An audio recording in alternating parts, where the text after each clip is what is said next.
bom estar aqui com vocês. Terminamos a série da Evangelii Gaudium, mas vamos continuar caminhando com o Papa Francisco. Desta vez, com outras séries que falam dos demais documentos que foram surgindo a partir daquela linda exortação, daquele belo documento que é a Alegria do Evangelho, que, como falamos tantas vezes em cada episódio, naquela série de vídeos, é o plano do Papa Francisco para todo o seu magistério, para a sua ação. Enfim, é o plano de governo do pontificado dele. E um que saiu logo em seguida chama-se Misericordiae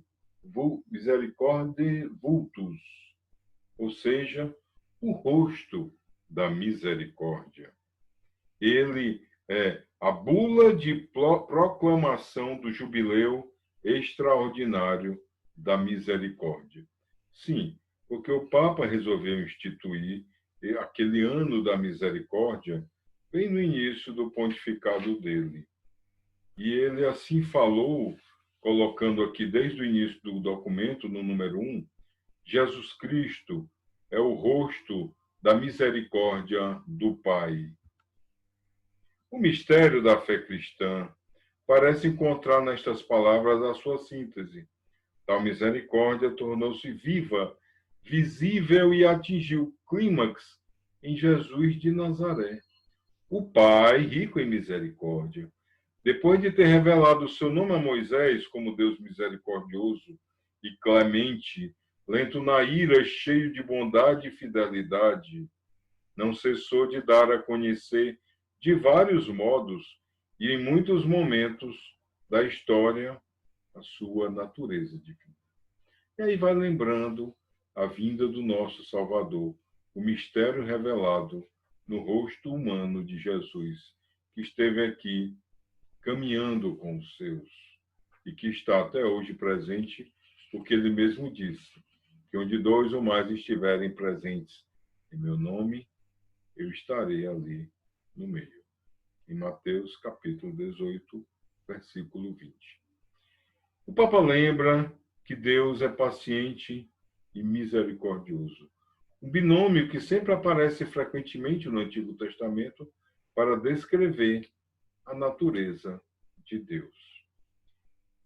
E propõe o jubileu da misericórdia, ou seja, um ano jubilar, justamente para chamar a atenção a essa misericórdia.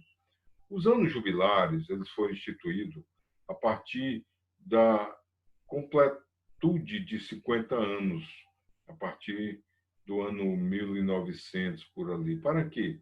Para que de 50 em 50 anos fosse dada a possibilidade das pessoas pensarem e repensarem a sua vida e buscarem a ajuda de Deus.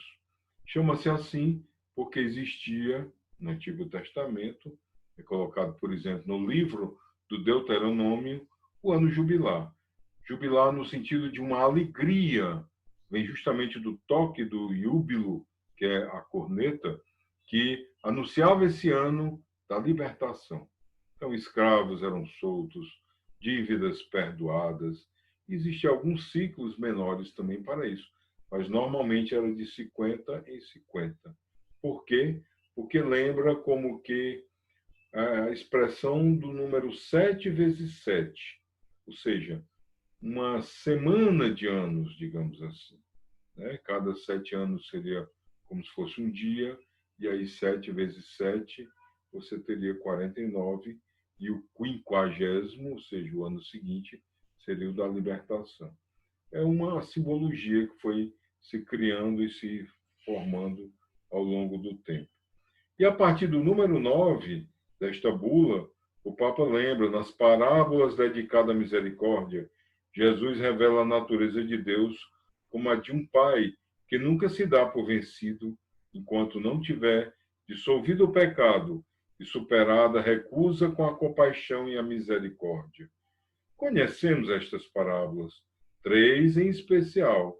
Aí ele vai citar da ovelha extraviada, vai lembrar da mulher que achou a moeda e aquela do Pai misericordioso, que foi muito usado na simbologia do ano da misericórdia.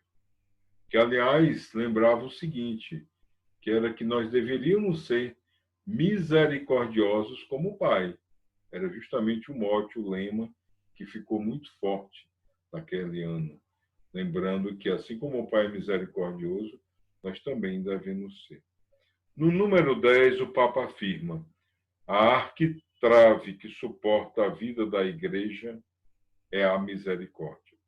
Toda a sua ação pastoral deveria estar envolvida pela ternura com que se dirige aos crentes no anúncio e testemunho que oferece ao mundo. Nada pode ser desprovido de misericórdia. A credibilidade da Igreja passa pela estrada do amor misericordioso e compassivo. A Igreja vive um desejo inexaurível de oferecer misericórdia. Por isso foi criado o Ano da Misericórdia. Além de ser um ano jubilar extraordinário, porque ele não caiu naquela sequência, o último foi no ano 2000, e o próximo ordinário comum será no ano 2050, mas o Papa resolveu criar esse extraordinário justamente para que se vivesse durante o pontificado dele, logo no início, essa realidade. E no número 5 aqui, ele também estabeleceu o tempo. O ano jubilar, aliás, ele começa a falar antes, aqui já é o encerramento. Ele propôs o ano jubilar e disse que o ano jubilar terminará na solenidade litúrgica de Jesus Cristo, Rei do Universo, em 20 de novembro de 2016. Então, o ano pegou o final de 2015 e todo o ano litúrgico de 2016 até o dia de Cristo Rei, justamente para assinalar, nesse último dia, que a força da misericórdia estava tão presente na Igreja desde sempre. O tema, como eu disse, foi misericordiosos como o Pai, aliás, o lema, misericordiosos como o Pai, que foi definido aqui no número 14 da bula. Um documento que, embora tenha a sua função para criar aquele ano, é interessante conhecermos, porque o fundamento que é colocado aqui pode nos ajudar a compreender melhor a misericórdia. É um livreto muito fininho, para vocês terem ideia. É algo que se lê rapidamente, nesse formato que cabe na mão, tem 40 páginas. Então, se fosse naquele formato mais tradicional, tem um dobro do tamanho, seria como um livro de 20 páginas. Porque também há ele em vários formatos, né? E também ele está disponível na internet. Então, este livro, junto com todas as ações que foram feitas naquele tempo, nos ajudou a viver indulgência, como ele diz aqui. Viver a indulgência do Ano Santo significa aproximar-se da misericórdia do Pai, com a certeza de que o seu perdão cobre toda a vida do crente. E no número 25, ele pede para que naquele jubileu deixemos-nos surpreender por Deus. O documento foi assinado no dia 11 de abril de 2015, terceiro ano do pontificado do Papa. E o interessante é que, quando encerrou-se o Ano da Misericórdia, todos achando que aquele assunto ficaria esquecido, o Papa veio com a carta apostólica, chamada Misericordia et Misera, que significa a misericórdia. É estranho em português, né? Mas é exatamente isso. Misericórdia, chamaremos no popular miserável, né? Mas que foi traduzido como mísera. Então, misericórdia e a mísera. E é colocado aqui nesse documento aquela cena em que a mulher estava para ser apedrejada. Jesus a defende, coloca-se no meio e mostra a importância da misericórdia a partir da própria falha humana, da própria dificuldade em lidar com a natureza, com a própria condição de pecador que todos nós temos. E o convite deste documento, também é outro documento muito breve, bem rápido, tem 30 e poucas páginas, é justamente lembrar como diz o Papa aqui, pede que nunca se acabe o ano da misericórdia.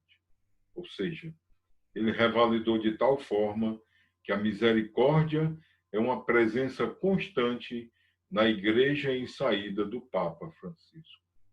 Isso é importante lembrar, porque às vezes a gente fica ligado aos eventos e deixa de lado o principal na nossa catequese, na nossa evangelização, na nossa própria modo de cultivar a fé. Há situações na igreja que são faladas em alguns momentos, como campanha da fraternidade, como esses anos jubilares, como documentos que marcam com certos temas, mas que devem estar constantemente presentes em nossa vida. E a misericórdia é um desses pontos. Não aceite ninguém dizer que houve, ou que passou, ou que aconteceu o ano da misericórdia. O tempo da misericórdia, digamos assim, é uma presença efetiva. E é tema que o Papa foi tratar lá desde o início, na Evangelii Gaudium, nós vimos, e que voltou a falar também naquela exortação que foi tão polemizada, da alegria do amor, Amoris Laetitia. É um tema recorrente. O Papa sempre falará sobre a importância da misericórdia e ele também é uma pessoa que se mostra misericordioso como o Pai. Ele é o próprio espelho, reflexo desta misericórdia, presente, vivo, no meio de nós como nosso líder. Então, são 2 documentos que eu recomendo que vocês conheçam melhor, que façam a leitura. Muito importante nesse tempo atual que nós estamos refletindo sobre as nossas vidas. E, doravante, seguiremos. Sempre com um documento, quando for assim curto, e um vídeo como este, a gente resolve aqui, falamos sobre 2 documentos. Alguns outros, como Evangelii Gaudium, dependerão de uma série de vídeos, não tão longas, talvez, como Evangelii Gaudium, porque Evangelii Gaudium a gente precisou estudar mais para ter o fundamento. Alguns outros nós vamos perpassando os pontos mais para despertar. Mas é interessante que nós continuemos dessa forma, conhecendo o magistério do Papa, que é vivo, que é presente e que só cresce. Enquanto estamos estabelecendo essa série, já chegou um novo documento, a Fratelli Tutti, que fala da amizade social, da solidariedade, da forma em que devemos nos conscientizar de que somos todos irmãos. E certamente, à medida que caminharmos aqui nos próximos documentos, nós seremos sempre surpreendidos com as valorosas formas, maneiras tão belas de expressão do Papa, que tanto nos ensina no magistério. Esta é a função do magistério: ensinar, sensibilizar, despertar. E assim convido vocês para que continuemos caminhando com o Papa Francisco.